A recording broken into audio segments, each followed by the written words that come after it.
Have you ever made what you thought was a perfectly rational financial decision, only to later realize it was driven entirely by emotion? That moment when you understand that despite all your knowledge about markets and money management, your behavioral patterns are quietly steering your financial ship. I remember standing in my kitchen 6 years ago, staring at a $5,000 bonus check in my hands. As someone who studied behavioral finance, I understood the concepts of mental accounting and loss aversion. Yet there I was, experiencing what behavioral economists call imposter syndrome bias, that pervasive feeling that you don't deserve your financial success, even when the evidence says otherwise. You're not alone in this complex dance between rational financial knowledge and emotional money behaviors. Whether you're a seasoned investor who still panic sells during market dips, or a high-earning professional who can't seem to break free from lifestyle inflation, the same behavioral finance patterns shape your wealth journey in ways that traditional financial education rarely addresses. This book is more than just another guide to money management. It's a deep dive into the fascinating intersection of psychology and finance, where real wealth transformation begins. By understanding the behavioral finance principles that drive your money decisions, you'll not only master your money mindset, but also develop the psychological framework for lasting financial success. Chapter 1. The Money Mirror. Recognizing your financial reflection. When was the last time you told yourself a story about money? Perhaps it was this morning, as you debated whether to buy that premium coffee. I shouldn't splurge, you thought, even though the $2 difference wouldn't impact your budget. Or maybe it was last night, as you lay awake wondering if you'll ever feel truly financially secure, despite your healthy savings account. These stories, these moments of hesitation, fear, or shame, aren't really about dollars and cents. They're about the intricate web of beliefs, memories, and emotions we've woven around money since childhood. Let me share a story about Sarah, a client whose transformation began in an unexpected place. As a successful attorney earning $200,000 a year, she came to me confused about why she constantly felt financially stressed despite her obvious success. During one of our sessions, she recalled a seemingly insignificant memory, her parents arguing over a bounced check when she was 7 years old. I remember hiding under my desk, she told me, clutching my piggy bank and promising myself I would never let money make me feel that way. This childhood vow had unknowingly shaped decades of her financial behavior, driving her to work longer hours, say yes to every client, and save compulsively, all while never feeling it was enough. Like Sarah, each of us carries these money memories in our neural pathways, creating patterns that play out in our daily financial decisions. These patterns form what I call your money mirror, the reflection of your deepest beliefs about wealth, worth, and what you deserve. Understanding your money mirror. Your money mirror is formed by 3 key elements. First, there are your inherited beliefs, the messages about money you absorb from your family, culture, and society. These are the unconscious rules that govern your financial behavior, like money doesn't grow on trees or rich people are greedy. Second, there are your emotional triggers, specific situations or thoughts about money that provoke strong emotional responses. These might be checking your bank balance, discussing salary with colleagues, or making large purchases. Third, there are your wealth wounds, past experiences that created trauma or limiting beliefs around money. These could be as dramatic as bankruptcy or as subtle as overhearing your parents worry about bills. Take a moment now to reflect. What do you see in your own money mirror? When you think about money, what emotions arise? What stories do you tell yourself about wealth and your relationship to it? As we continue this journey together, we'll explore how to clean this mirror, adjust its angle, and ultimately transform what you see reflected back at you.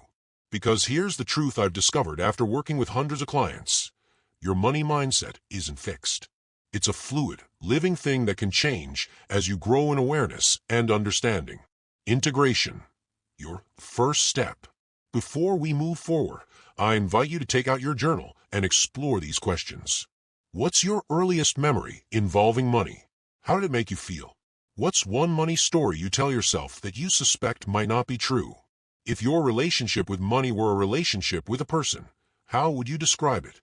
As we transition into the next chapter, we'll begin to understand how these early impressions and inherited beliefs have shaped your current financial reality. More importantly, we'll discover how to consciously choose new patterns that align with the wealth mindset you want to create. Remember, the relationship you have with money is really a relationship with yourself. And like any relationship, it can be healed, strengthened, and transformed with awareness, compassion, and consistent care. Chapter 2. Your Hidden Money Patterns. Discovering your financial operating system. Have you ever watched yourself make the same money mistake twice, almost as if you were on autopilot? That moment when you promise yourself you'll start investing regularly, only to find your extra cash mysteriously vanishing into what behavioral economists call mental accounting black holes. Let me share something personal. Last year, I found myself staring at my investment app during a market dip, my finger hovering over the sell button. Even with all my training in behavioral finance, my heart was racing. That's when I realized knowing about money patterns isn't the same as transforming them. This understanding came to life through my client Rachel's story. As a successful marketing executive earning multiple six figures, she couldn't understand why she felt panicked every time she had to make a major financial decision.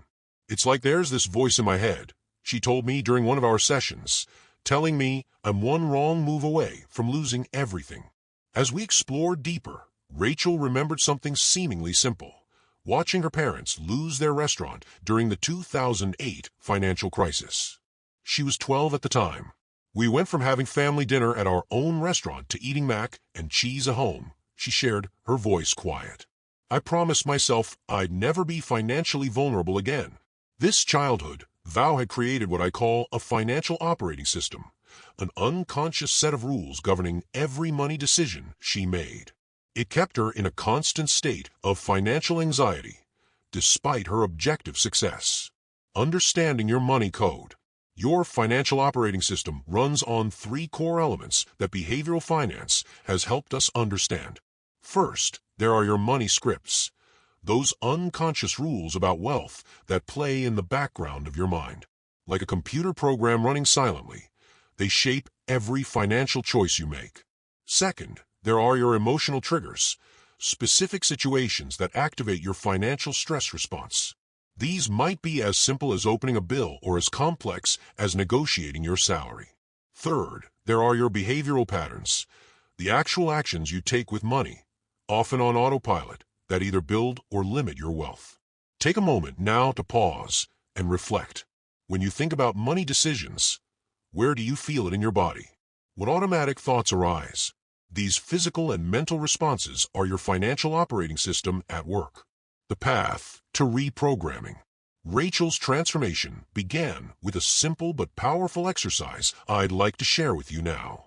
Find a quiet space, take a deep breath, and think about your last 3 money decisions. For each one, ask yourself, what was happening in my body as I made this choice? What old story was I telling myself about money? If this decision had a voice, what would it say? We learned that Rachel's body would tense up before every investment decision, her chest tightening as if preparing for loss. This physical response was triggering what behavioral economists call loss aversion bias, making her twice as sensitive to potential financial losses as to gains. By bringing awareness to these patterns, something remarkable began to happen. Rachel started noticing her financial operating system in action before making decisions. This awareness became her power to choose differently. Integration, your next step. Before we move into the next chapter, I invite you to take out your journal or open a notes app. Write down your answers to these questions. What's your earliest memory of feeling secure about money? Insecure. When do you feel most confident making financial decisions? What would change in your life if you trusted your money choices completely? As we transition to understanding how to consciously reprogram these patterns, remember, your financial operating system wasn't installed by choice, but you can choose to update it. Just as Rachel learned to transform her fear-based patterns into confidence-based decisions, you too can rewrite your money code. Chapter 3. The Emotional Currency Exchange. Where money and feelings trade places. Have you ever noticed how your financial confidence can change as quickly as the stock market? One moment you're feeling secure and clear-headed about your money choices, And the next, a single unexpected bill sends you spiraling into what behavioral economists call an emotional volatility loop. I discovered this pattern in the most unexpected place, my local coffee shop. One morning, while waiting for my latte, I overheard a conversation that would transform how I understand our emotional relationship with money. A young woman was telling her friend, "I just got a raise, but instead of feeling great, I'm terrified of messing it up." Her words captured perfectly what I've come to call that emotional currency exchange, that invisible trading floor where our feelings and finances constantly intersect. Let me introduce you to Michael, whose story illuminates this concept beautifully. As a talented physician earning over $300,000 a year, Michael came to me confused about his seemingly irrational financial behavior. "I understand compound interest, investment strategies, and risk management," he told me in our first session. "But every time my portfolio grows significantly, I find myself making impulsive purchases that I know don't align with my goals." The inner trading floor. What Michael was experiencing wasn't a lack of financial knowledge. It was his emotional currency exchange at work. This internal trading system operates on three fundamental principles that behavioral finance research has unveiled. First, there's emotional inflation, when our feelings about money expand beyond the actual financial reality. Like when a $100 parking ticket feels like a financial catastrophe, even when you have plenty in savings. Second, there's what I call the worthiness exchange rate, how we subconsciously convert financial success into feelings of deservingness. Michael's impulsive spending after portfolio gains was actually his inner system trying to balance this exchange rate. Third, there's emotional liquidity, our capacity to maintain emotional stability regardless of financial fluctuations. Just as a healthy business needs cash liquidity, we need emotional liquidity to make sound financial decisions. Take a moment to pause here. Think about your own emotional currency exchange. When was the last time your feelings about money didn't match the financial reality? What was that disconnect trying to tell you? The breakthrough moment. Michael's transformation began during a powerful session where we explored his earliest money memory. "I remember my father saying, 'We're not the kind of people who get to keep money,'" he shared, his voice catching slightly. "Every time my portfolio grows, I hear his voice. It's like I'm unconsciously proving him right." This revelation highlighted what behavioral economists call cognitive inheritance, the money beliefs we unknowingly inherit from our early experiences. But here's the beautiful truth I've discovered working with hundreds of clients. Cognitive inheritance may shape us, but it doesn't have to define us. The recalibration process. Let me share the three-step process that helped Michael recalibrate his emotional currency exchange. First, we practiced what I call emotional price checking, learning to distinguish between the actual financial impact of a situation and its emotional charge. When Michael felt the urge to make an impulsive purchase, he would pause and ask, "What am I really trading here? Money for stuff or money for emotional comfort?" Second, we established his emotional circuit breakers. Just as stock markets have systems to prevent crash-induced panic selling, Michael developed personal practices to pause and reset when money emotions ran high. Third, we created his worthiness investment portfolio, a conscious practice of acknowledging and celebrating his financial achievements without the need to self-sabotage through spending. Integration, your personal exchange rate. Before we move forward, I invite you to take a moment for reflection. Find a quiet space and consider. What's your typical emotional response to financial success? How do you trade emotional comfort for financial stability? What would it feel like to trust yourself completely with money? Write down your answers, or if you're listening to this while driving or walking, simply let these questions settle into your awareness. As we prepare to move into our next chapter, remember this. Your emotional currency exchange is neither good nor bad.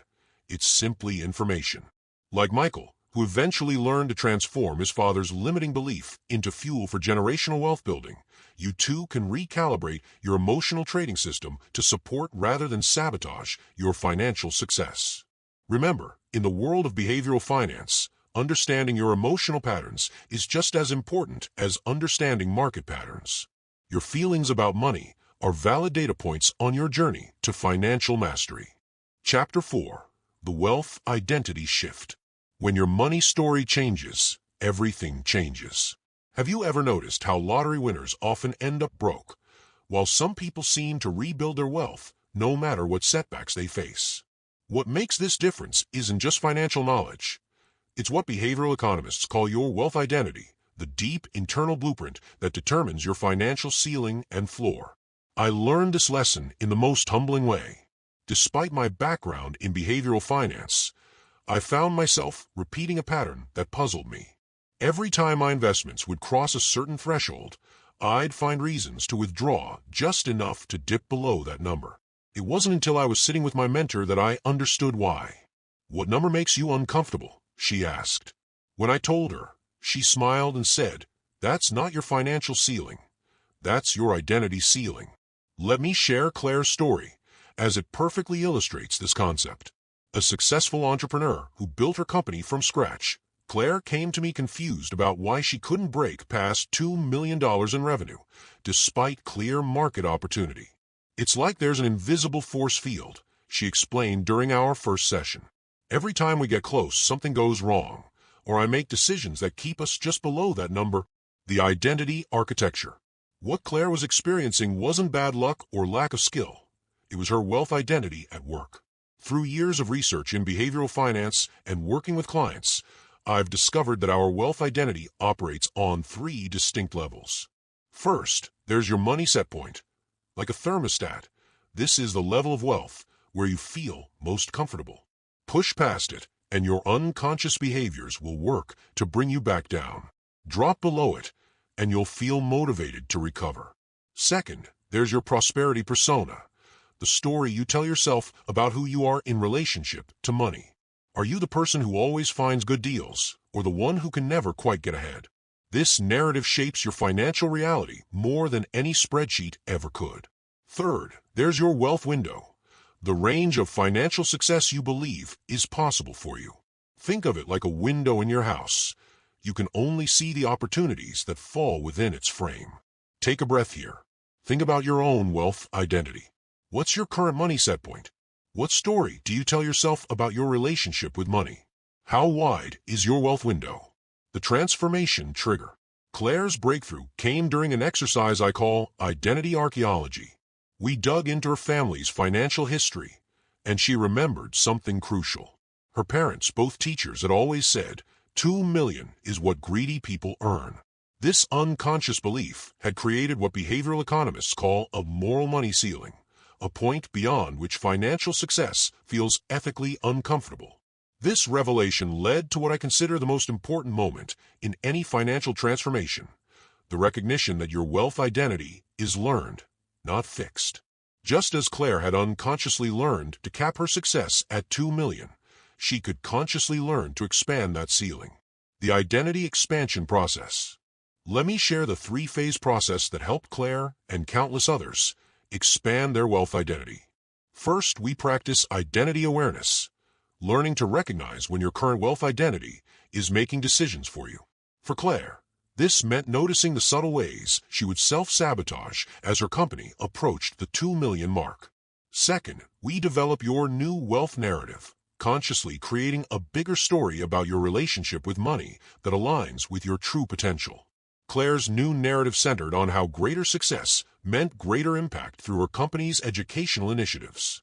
Third, we implement identity reinforcement routines, daily practices that help your nervous system adjust to your expanding financial comfort zone. Just as an athlete trains their body for peak performance, you can train your wealth identity for greater prosperity. Integration, your identity expansion. Before we move forward, I invite you to engage in a brief but powerful exercise. Find a quiet moment and consider, what's the highest level of wealth where you still feel like yourself? What would have to change in your self-image to feel comfortable with 10 times that amount? Who in your life models the wealth identity you'd like to develop? If you're listening while going about your day, let these questions simmer in your mind. There's no need to force answers. Simply allowing these questions to exist in your awareness begins the transformation process. As we prepare to move into our next chapter, remember this: your wealth identity is like a container that holds your financial success. No matter how hard you work or how much you know about money, your success will always adjust to fit within this container. The good news? Like Claire, who eventually grew her company well beyond the 2 million mark, you can consciously expand your container. In behavioral finance terms, we call this identity-based financial planning, where your internal growth leads your external success, not the other way around. Chapter 5. The Money Flow State, where abundance meets action. Have you ever watched a child play with toy money? They move it around with such freedom and joy, uninhibited by the beliefs and fears that we adults carry. What if I told you that this natural flow state with money isn't just a childhood memory, but a skill you can reclaim? I discovered this truth in an unexpected moment while teaching a behavioral finance workshop. One of my students, a brilliant financial analyst named James, raised his hand and said something that stopped me in my tracks. I can manage million-dollar portfolios effortlessly at work, but I freeze when making decisions about my own money. His words captured perfectly what behavioral economists call the self-reference paradox, how our emotional relationship with money changes dramatically when it's personal. Let me introduce you to Sophia, whose story beautifully illuminates the path to finding your money flow state. As a creative director earning multiple six figures, Sophia came to me frustrated about what she called her feast or famine relationship with money. It's like I'm either in complete flow, attracting opportunities effortlessly, or I'm stuck in scarcity, watching everything dry up, she explained during our first meeting. Understanding money flow. Through years of research in behavioral finance and working with clients like Sophia, I've discovered that our money flow state operates on three fundamental principles. First, there's your flow threshold, the level of financial activity where you feel both challenged and confident. Too far below this threshold, and you get bored and careless with money. Too far above it, and anxiety disrupts your natural wisdom. Second, there's your abundance momentum.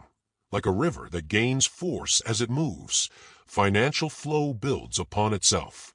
Every aligned action creates ripples of opportunity, what economists call positive financial feedback loops. Third, there's what I call your money rhythm, the natural cycles of expansion and consolidation in your financial life. Fighting these rhythms creates resistance. Flowing with them creates ease. Take a moment here to reflect. When do you feel most in flow with money? What conditions help you access your natural financial wisdom? Let these questions settle into your awareness. The flow state breakthrough. Sophia's transformation began during an exercise I call financial time travel. I asked her to recall a time when money felt easy and natural. It was during the first year of my career, she shared, her face lighting up. I was making less, but I felt so clear about every financial decision. I trusted myself completely. This memory highlighted what behavioral economists call complexity overwhelm, how increased financial resources can actually decrease our decision-making clarity. But here's the beautiful paradox. The same principles that govern Sophia's natural money wisdom when she had less could be applied to managing more. The flow state framework. Let me share the three-phase process that helped Sophia and many others reclaim their natural money flow state. First, we practice financial presence, learning to make money decisions from a place of centered awareness rather than reactive emotion. For Sophia, this meant creating a weekly money date where she would review her finances in a peaceful, unhurried state. Second, we develop flow state triggers, specific routines that help you shift into aligned financial decision-making. Just as athletes have pre-game rituals, you can have pre-decision practices that activate your money wisdom. Third, we implement what I call abundance amplifiers, conscious actions that strengthen your trust in the flow of resources. This isn't magical thinking. It's about creating the psychological conditions for recognizing and receiving opportunities.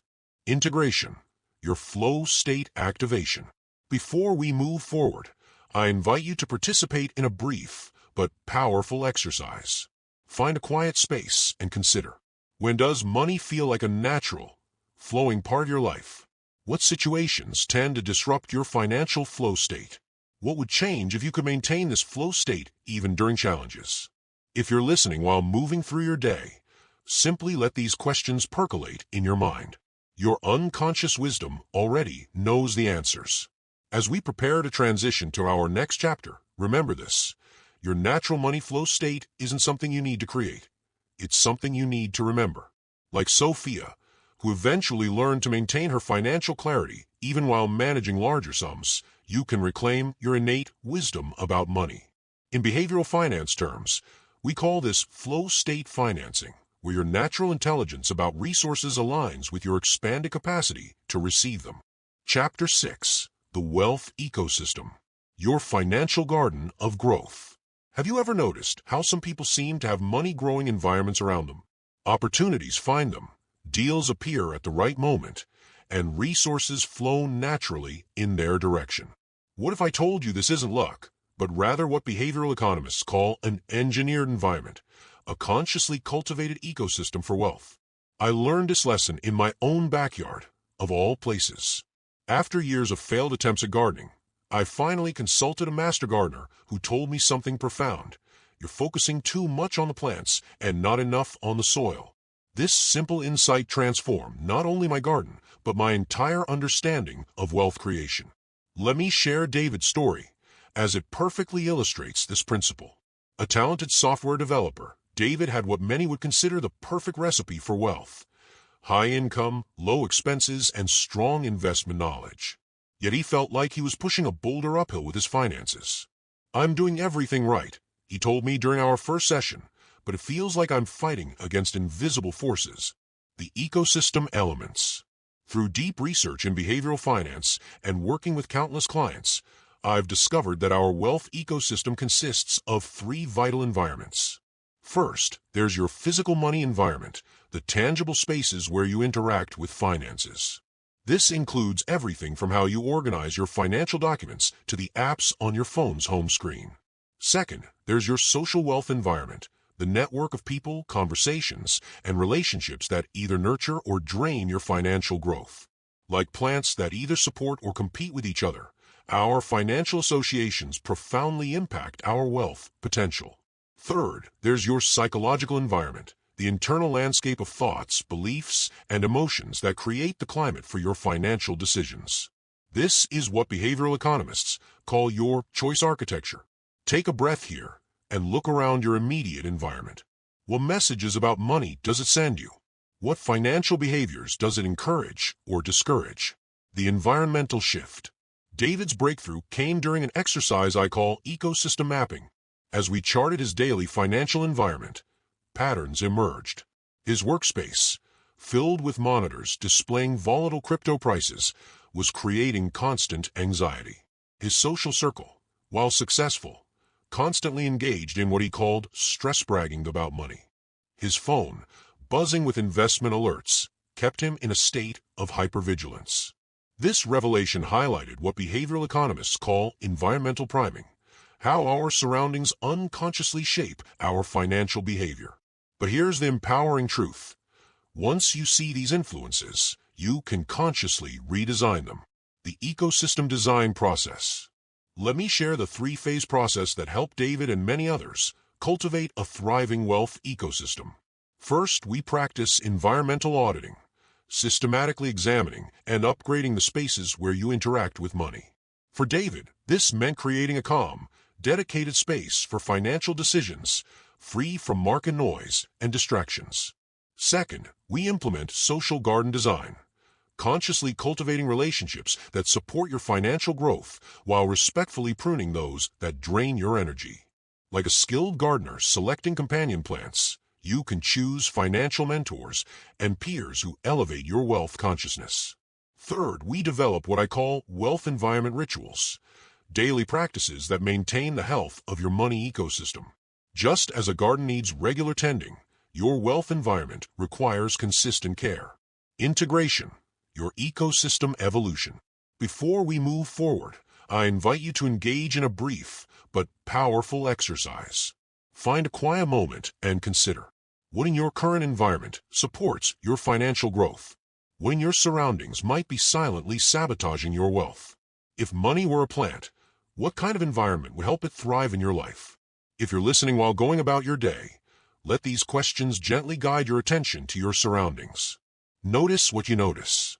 As we prepare to transition to our next chapter, remember this. Your wealth ecosystem is like a garden. It will grow whatever you plant and tend to, whether weeds or flowers. Like David, who transformed his environment from one of anxiety to one of growth, you can consciously create surroundings that nurture your financial success.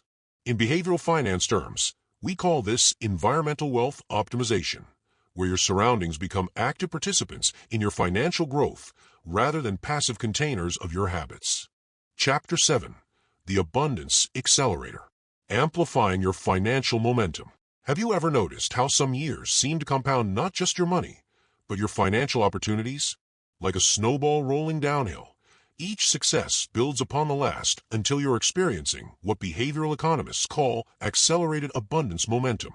But here's the fascinating part. This acceleration isn't random. It's a pattern you can consciously create. I discovered this truth during what I thought was a financial setback. After losing a major client, I noticed something unexpected. The space this loss created immediately filled with 3 better opportunities. This experience taught me what I now call the Abundance Accelerator principle, how conscious release can actually speed up your financial growth. Let me introduce you to Elena, whose story perfectly demonstrates this concept. As a consultant earning mid-6 figures, Elena came to me frustrated about what she called her income ceiling. "I'm working harder than ever," she explained, "but feels like I'm running on a financial treadmill. Lots of motion, but no real momentum." The acceleration framework. Through extensive research in behavioral finance and working with high achievers like Elena, I've identified 3 key components of financial acceleration. First, there's your momentum mindset, the lens through which you view financial opportunities. Are you seeing each success as a standalone event, or as behavioral economists call it, part of a success sequence? Second, there's your energy efficiency, how you invest your time and attention in wealth-building activities. Like a skilled athlete who makes difficult moves look effortless, financial masters learn to create more with less energy. Third, there's what I call your abundance alignment, the degree to which your actions, beliefs, and opportunities are working in harmony rather than opposition. Take a moment here to reflect. When have you experienced natural financial momentum in your life? What conditions were present during those times? Let these memories surface gently. The momentum shift. Elena's breakthrough came during an exercise I call energy return on investment mapping. When we tracked where she spent her financial energy, we discovered something surprising. She was investing 80% of her effort in activities that generated only 20% of her income. This was a classic example of what behavioral economists call effort-reward misalignment. But here's the transformative insight. Momentum isn't about working harder. It's about aligning your energy with natural financial flows. Like a surfer catching a wave, the key is positioning yourself where abundance naturally accelerates. The acceleration process.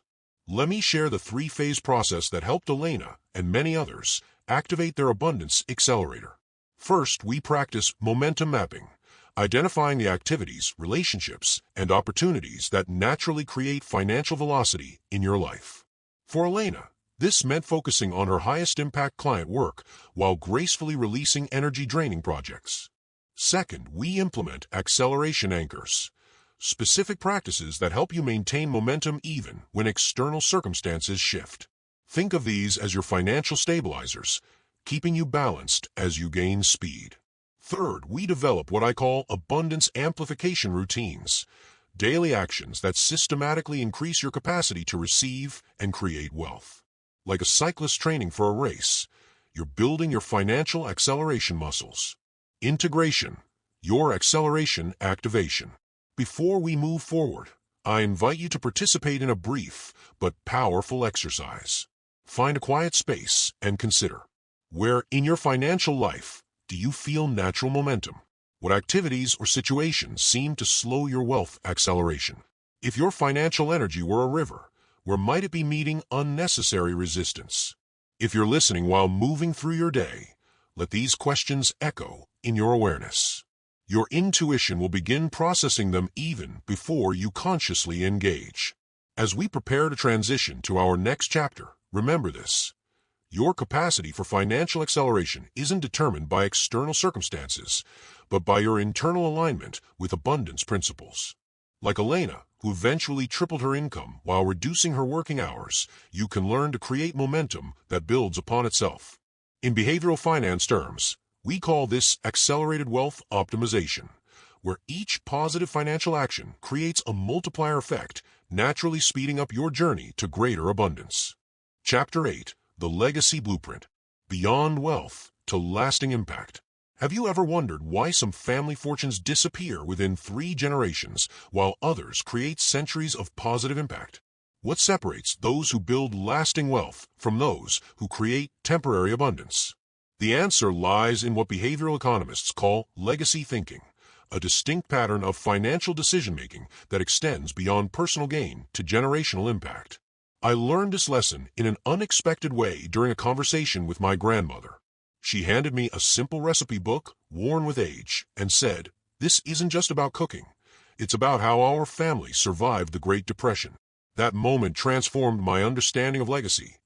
It's not just what we leave behind, but the wisdom we pass forward. Let me share Maria's story, as it beautifully illustrates this principle. A successful tech executive who had built considerable wealth, Maria came to me troubled about her wealth's future impact. "I've achieved financial success," she confessed during our first meeting, "but I lie awake at night wondering if I'm teaching my children the right lessons about money. Will this wealth strengthen or weaken their character?" The Legacy Framework. Through deep research in behavioral finance and working with multi-generational wealth creators, I've discovered that lasting legacy builds on 3 fundamental pillars. First, there's your legacy mindset, how you think about wealth beyond your own lifetime. This isn't just about estate planning. It's about what behavioral economists call temporal expansion, extending your financial vision across generations. Second, there's your wisdom transmission, how effectively you communicate, not just financial knowledge, but money wisdom to those who will inherit your legacy. This is what separates fortunes that empower from those that enable. Third, there's what I call your impact architecture, the structures and systems you create to ensure your wealth continues to reflect your values long after you're gone. Take a breath here and consider, what financial wisdom would you most want to pass on? What money lessons do you wish you'd learned earlier in life? The Legacy Awakening. Maria's breakthrough came during an exercise I call legacy visualization. When I asked her to imagine her great-grandchildren discussing her wealth's impact, she realized something profound. "I've been so focused on the numbers," she said, tears in her eyes, "that I forgot about the stories, the values, the wisdom that needs to come with it." This revelation highlighted what behavioral economists call the legacy paradox, how focusing solely on preserving wealth often leads to its dissolution, while focusing on preserving values tends to preserve both. The legacy design process. Let me share the 3-phase process that helped Maria and many others create a lasting wealth legacy. First, we practice values mapping, clearly identifying and documenting the core principles you want your wealth to represent and perpetuate. For Maria, this meant creating what she called her family money constitution, a living document of financial wisdom and values. Second, we develop wisdom transfer protocols, intentional ways to share not just financial knowledge, but money intelligence with future generations. Like passing down that precious family recipe, these protocols ensure the how and why of wealth creation survive alongside the wealth itself. Third, we implement what I call legacy activation rituals, regular practices that align current financial decisions with long-term legacy intentions. Think of it as planting seeds today for forests you'll never sit under. Integration, your legacy launch. Before we move forward, I invite you to engage in a brief but powerful exercise. Find a quiet moment and consider, what's the most valuable money wisdom you've received and from whom? What financial lesson do you most want future generations to understand? How would your current money decisions change if you were thinking 7 generations ahead? If you're listening while going about your day, let these questions simmer in your consciousness. Your deeper wisdom will begin to surface naturally. As we prepare to transition to our next chapter, remember this. Your legacy isn't something that begins after you're gone. It's being written in every financial decision you make today. Like Maria, who transformed her wealth from a source of worry to a vehicle for multi-generational impact, You can consciously create a legacy that enriches rather than simply enriches. In behavioral finance terms, we call this legacy-centered wealth stewardship, where your financial decisions serve not just your present needs, but your lasting impact on the world. Chapter 9. The Integration Blueprint, where wisdom meets action. Have you ever finished reading a transformative book, felt deeply inspired, and then wondered, but what do I do first? This moment of overwhelming possibility is what behavioral economists call the implementation gap, the space between knowing and doing that determines whether insight becomes transformation. I learned the power of integration through my own humbling experience. After years of teaching these principles, I found myself frozen during a major financial decision. All my knowledge was swimming in my head, but I couldn't access it clearly. That's when I discovered that wisdom without a practical framework is like having a library without a card catalog. Valuable, but hard to navigate in the moment. Let me introduce you to Thomas, whose story perfectly captures this challenge. A brilliant entrepreneur who had devoured every personal finance and behavioral economics book he could find, Thomas came to me frustrated. "I know all these concepts," he said during our first session, "but when I'm in the moment of making real financial decisions, it's like all that knowledge goes out the window." The integration framework. Through years of research in behavioral finance and helping clients turn insight into action, I've discovered that successful integration requires 3 key elements. First, there's your daily money ritual, the consistent practices that keep you aligned with your wealth wisdom. This isn't about complexity. It's about what behavioral economists call decision architecture, creating environments and routines that make good choices easier.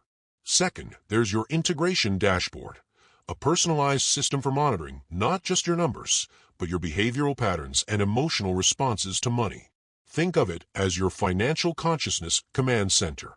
Third, there's what I call your wisdom access points, specific triggers and tools that help you tap into your deeper financial intelligence when you need it most. Take a moment here to reflect. How do you currently bridge the gap between what you know about money and what you actually do? What supports or systems do you already have in place? The integration breakthrough. Thomas's transformation began with an exercise I call decision mapping. We tracked his financial choices for a week, noting not just what he decided, but how he decided. A pattern emerged. He was trying to make every money decision from scratch, exhausting his mental resources instead of building on established wisdom. This revealed what behavioral economists call decision fatigue, how the quality of our choices deteriorates as we make more of them. But here's the empowering truth. With the right integration system, you can make better decisions with less energy. The integration process. Let me share the 3-phase process that helped Thomas and many others bridge the knowing-doing gap. First, we create your Money Wisdom Access Protocol, a simple but powerful routine for connecting with your financial intelligence before making decisions. For Thomas, this meant developing a 3-minute centering practice he could use anywhere, anytime. Second, we establish your integration anchors, specific times and places dedicated to financial alignment. Like a captain's regular check of their instruments, these anchors keep you oriented toward your wealth wisdom. Third, we implement what I call conscious money moments, brief but intentional pauses throughout your day to assess and align your financial behavior with your deeper knowledge. Integration, your personal practice. Before we move forward, I invite you to participate in a brief but powerful exercise. Find a quiet space and consider, what's one money wisdom you know but haven't fully implemented? Where in your daily routine could you add a 3-minute financial alignment check? What would make it easier for you to access your money wisdom when you need it most? If you're listening while going about your day, let these questions guide you toward natural integration points in your routine. As we prepare to transition to our final chapter, remember this. Integration isn't about perfection, it's about progress. Like Thomas, who eventually developed such natural access to his financial wisdom that good decisions became almost automatic, you can create a personal system that makes wealth consciousness your default state. In behavioral finance terms, we call this embodied financial intelligence, where your knowledge of money principles becomes as natural as breathing. Chapter 10. The Transformation Completion, where your new story begins. Have you ever reached the end of a journey only to realize it was actually a beginning. That's exactly where you are right now, at what behavioral economists call the transformation threshold, that powerful moment when new knowledge is ready to become your lived experience. I remember standing in my office late one evening, looking at the before and after financial mindset maps of hundreds of clients, when I noticed something remarkable. The most profound transformations didn't happen in straight lines. They spiraled upward, each cycle building on the last, creating what I now call the prosperity spiral. Let me share Amara's story, as it beautifully captures this moment of completion and commencement. A year after implementing the principles we've explored, she came to me with tears in her eyes. "I thought I was just learning about money," she said, "but I've actually learned how to trust myself in a whole new way. It's like I've found my financial true north, the completion framework." Through deep research in behavioral finance and witnessing countless transformations, I've discovered that sustainable change requires three key elements.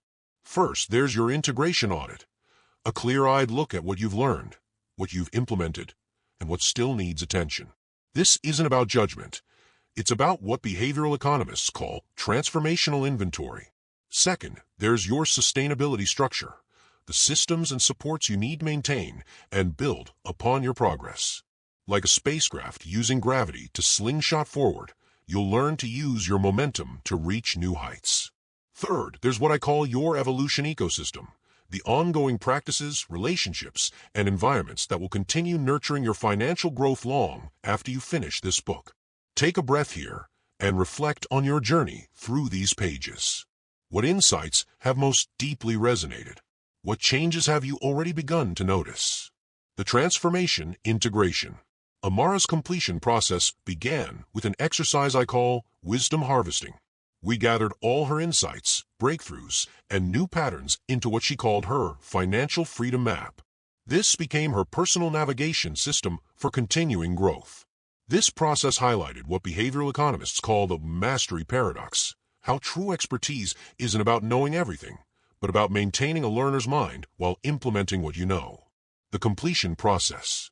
Let me share the three-phase process that helped Amara and many others turn their transformation into a lasting foundation. First, we create your prosperity practices portfolio, a personalized collection of tools, techniques, and practices that you found most valuable. Like a master chef's favorite recipes, these become your go-to resources for financial flourishing. Second, we establish your growth guardrails, specific structures that help you stay on track even when life gets challenging. These aren't rigid rules, but rather flexible supports that grow with you.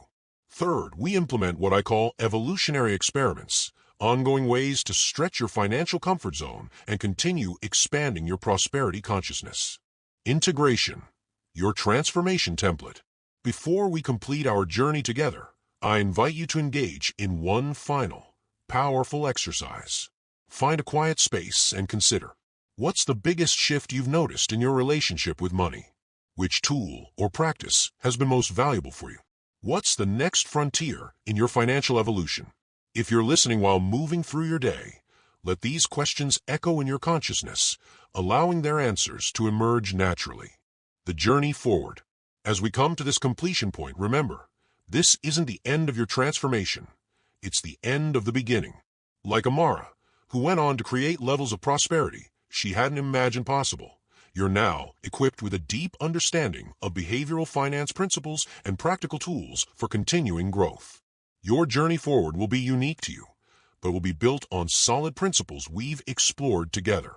The awareness of your financial operating system, the power of your emotional currency exchange, the strength of your wealth identity, the flow of your money state, the nurturing of your wealth ecosystem, the momentum of your abundance accelerator, the impact of your legacy blueprint, the practice of your integration framework. In behavioral finance terms, we call this sustained financial evolution, where each step forward creates the foundation for your next expansion. Final thoughts.